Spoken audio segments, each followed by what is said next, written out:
President Trump touched down in Malaysia for the ASEAN summit, but the big trade deals he flaunted in July with Vietnam, Indonesia, and the Philippines still nowhere near finalized.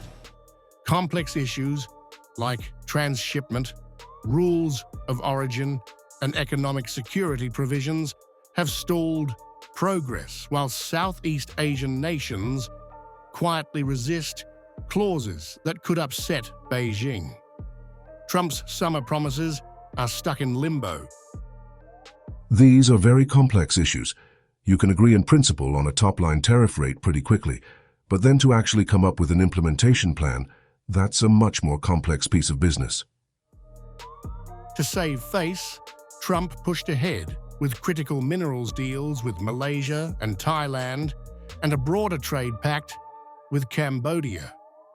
He also oversaw an expanded Thailand-Cambodia ceasefire, showcasing US influence, even as the bigger headline-grabbing deals remain stalled.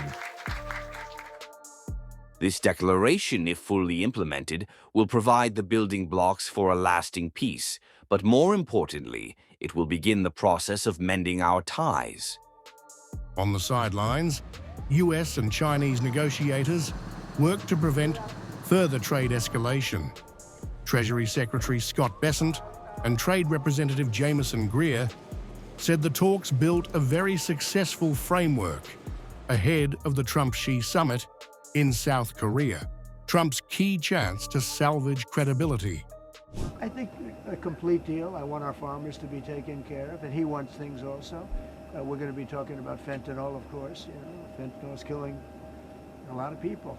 It comes from China, and we'll be talking about that. We'll be talking about a lot of things. I think we have a really good chance of making a very comprehensive deal. China, however, remained calm and firm, safeguarding its interests on export controls, tariffs, and trade expansion.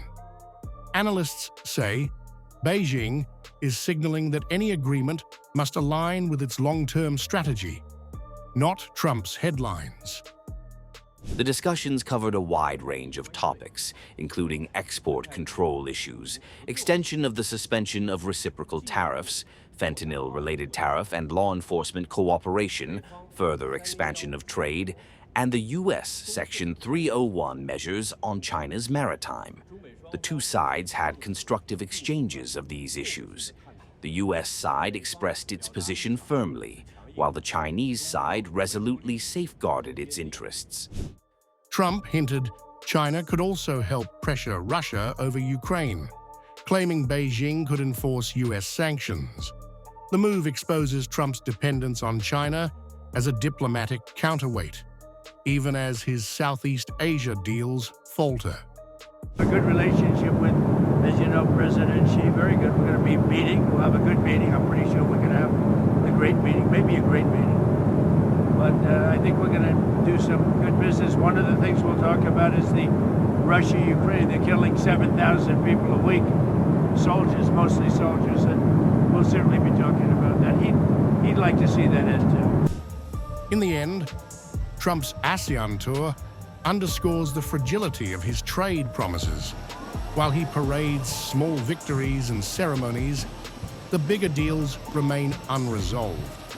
The upcoming Xi meeting is now the make-or-break moment, while China quietly consolidates influence across Southeast Asia.